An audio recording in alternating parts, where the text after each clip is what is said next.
ہاں جی، یہ وقف ہے۔ وقف کی صورت میں جو آخر والا حرف ہوتا ہے اس کو ساکن کر دیتے ہیں۔ اب ساکن کا مطلب کیا ہے؟ یہ جو دال نما بنی ہوئی ہے، یہ دال نما جس حرف کے اوپر آتی ہے اس حرف کو ساکن کہتے ہیں، کیونکہ اس کا نام ہے جزم۔ یہ جزم جس حرف کے اوپر آئے اس حرف کو کیا کہتے ہیں؟ ساکن کہتے ہیں۔ ابھی جزم تو آئی ہے دال کے اوپر، تو اب ہم نے کیا دیکھنا ہے، غور کرنا ہے کہ جب جزم آئے دال کے اوپر تو وہ دال کن حرفوں میں سے؟ حروف قلقلہ میں سے۔ حروف قلقلہ کے اوپر جب یہ جزم آ جائے تو حروف قلقلہ کو ہلا کے پڑھتے ہیں، ٹھیک ہے۔ دوسری بات آگے ہم نے یہ دیکھنا ہے کہ یہ وقف کی صورت میں آگے عین ہے، تو عین جو ہے اس کو ہم نے کر دینا ساکن، کیوں کہ وقف کی صورت میں جو آخر والا حرف ہوتا ہے اس کو کر دیتے ہیں ساکن۔ جس طرح یہ جزم آنے کی وجہ سے حرف ساکن ہو جاتا ہے، اس طرح ہم نے اس وقف کی صورت میں اس حرف کو ساکن کر دینا ہے۔ اگر تو وہ پہلے کا ہی ساکن ہو تو پھر تو اس کو ویسے کے ویسے رہنے دیتے ہیں۔ ہاں جی، تو یہاں پہ عین ساکن نہیں ہے، تو اب ہم نے اس کو ساکن کرنا ہے۔ اب ساکن کا مطلب کیا ہے؟ ساکن کا مطلب یہ ہے کہ اس کے اوپر یہ تو زیر لگی ہوئی ہے نا، ساکن وہ ہوتا ہے جس کے اوپر زبر زیر پیش نہ ہو۔ اب عین کی جو نیچے زیر لگی ہوئی ہے اس کو ہم نے کیا کر دینا ہے؟ ساکن بناتے ہوئے اس کو ہٹا دینا ہے، تو پیچھے سے عین کی صرف مخرج کی آواز نکلے گی۔ تو وقف کی صورت میں اب ہم نے عین کی مخرج کی آواز کیسے نکالنی ہے؟ پہلے ہم نے پڑھنا ہے عین زیر عی صاد عی، وقف کی صورت میں آگے وقف صاد صاد۔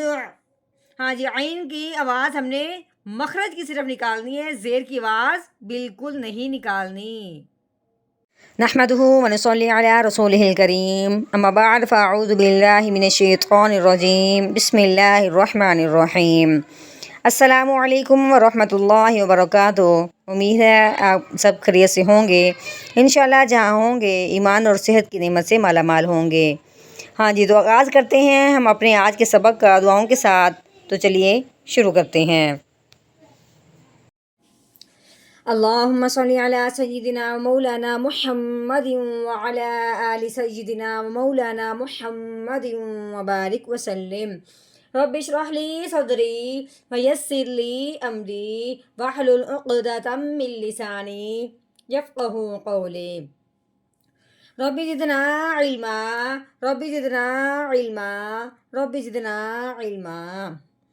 اعوذ باللہ من الشیطان الرجیم، بسم اللہ الرحمن الرحیم۔ ہاں جی، یہ واو ہے، واو کے اوپر جو لگی ہوئی ہے اس کو زبر کہتے ہیں۔ آگے یہ الف ہے، اس سے آگے دیکھیں کہ یہ لام ہے، ٹھیک ہے۔ جب بھی کوئی حرف پڑھنا ہے اگلے حرف کو ضرور دیکھنا ہے کہ آگے اس طرح کوئی جزم نہ آ جائے، ٹھیک ہے۔ اگر کوئی جزم اس طرح آ جاتی ہے تو وہ ہم نے کیا کرنا ہے؟ اس پیچھے والے حرف کو اس کے ساتھ ملانا ہوتا ہے، ٹھیک ہے۔ اس لیے ہر حرف کو پڑھنے سے پہلے آگے دیکھنا ہوتا ہے کہ آگے کوئی حرف ملنے والا تو نہیں آیا۔ ہاں جی، یہاں پہ ہم نے جب دیکھا ہے کہ یہ لام ہے، اس کے آگے یہ الف لگا ہوا ہے، لام کے اوپر کیا لگی ہوئی؟ جزم، تو یہ لام ہو گیا ساکن۔ ساکن حرف جو ہوتا ہے وہ پچھلے والے کو اپنے ساتھ ملاتا ہے۔ اب ہم نے واؤ کو لام کے ساتھ ملانا ہے، تو کس طرح پڑھیں گے؟ واو لام زبر ول، ٹھیک ہے۔ آگے یہ الف ہے، الف کے اوپر کیا لگی ہوئی ہے؟ زبر۔ الف کے اوپر زبر زیر پیش آ جائے یا جزم آ جائے اس الف کو حمزہ کہتے ہیں، ٹھیک ہے۔ آگے دیکھتے ہیں، یہ دیکھو اب ہم حمزہ پڑھنے لگے تھے لیکن آگے جب دیکھا ہے تو را کے اوپر جزم آئی ہے، را ساکن ہو گیا۔ اب ہم نے کیا کرنا ہے کہ پچھلے والے حرف کو اس کے ساتھ ملانا ہے۔ اب ہم نے کیسے پڑھنا ہے؟ حمزہ را زبر آر ول آر، ٹھیک ہے۔ را کو ہم نے پر پڑھنا ہے، یعنی کہ موٹا کر کے پڑھنا ہے، کیونکہ را کے اوپر زبر زیر پیش آئے تو ان میں سے زبر اور جو پیش ہوگی تب را موٹا ہوتا ہے، اور زیر آ جائے تب را بریک ہوتا ہے۔ اگر اس کے اوپر اب دیکھیں جزم لگی ہوئی ہے، کوئی زبر زیر پیش نہیں لگی ہوئی ہے، ہمیں کیسے معلوم ہوگا کہ اس کو موٹا کرنا ہے باریک کرنا ہے؟ تو یہی ہم نے پیچھے دیکھنا ہے۔ اسی طرح پیچھے اگر زبر یہ پیش ہوگی تو وہ موٹا ہوگا، اگر پیچھے زیر ہے تو وہ را بریک ہوگی، ٹھیک ہے۔ اب ہم نے کیا کرنا ہے؟ را کو پیچھے دیکھا ہے تو وہ زبر ہے، اب ہم نے را کو موٹا کرنا ہے، کیسے؟ ول آر، ہاں جی، آگے زود، زود کے نیچے کیا آ گئی؟ زیر آ گئی ہے، تب ہم نے کیسے پڑھنا ہے؟ زود زیر زوی ول آر زوی، ٹھیک ہو گیا. آگے دال کے اوپر کیا لگی ہوئی ہے؟ زبر لگی ہوئی ہے. آگے یہ ہے الف. ٹھیک ہے.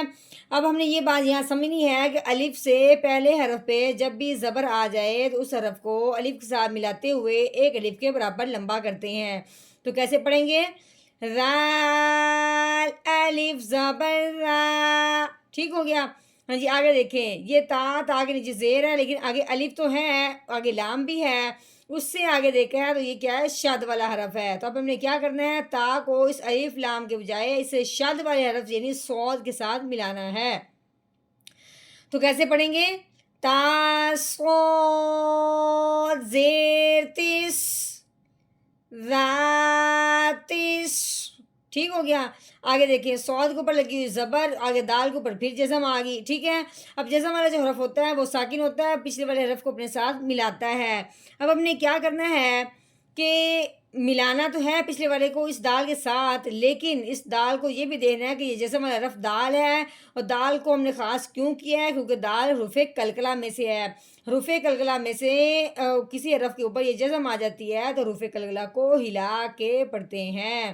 اب ہم نے کیا کرنا ہے؟ پہلے تو ہم نے صاد کو دال کے ساتھ ملانا ہے، پھر اس کو ساتھ ساتھ ہلانا بھی ہے. تو کیسے پڑھیں گے؟ صاد دال زبر صاد. کیسے؟ صاد. آگے یہ عین کے نیچے کیا آ گئی ہے؟ زیر آ گئی ہے. عین زیر عی صاد عی. ہاں جی آگے دیکھ رہے ہیں، آگے یہ کیا ہے؟ وقف لگی ہوئی ہے. وقف کی صورت میں آخر والے حرف کو کر دیتے ہیں ساکن. جس طرح جزم آنے کی وجہ سے حرف ساکن ہوتا ہے ویسے ساکن کر دیتے ہیں اگر وہ ساکن نہ ہو. اب یہاں پہ عین تو ساکن نہیں ہے، عین کے نیچے لگی ہوئی ہے زیر. اب ہم نے کیا کرنا ہے؟ اس کو ساکن کرنا ہے، یعنی کہ اس کی زیر کی والی آواز ختم کرنی ہے، صرف عین کا ہلکا سا مخرج نکالنا ہے. تو کیسے پڑھیں گے؟ آگے وقف صاد صاد. ٹھیک ہو گیا. دال ہلے گا بھی، آگے عین کا مخرج بھی نکلے گا.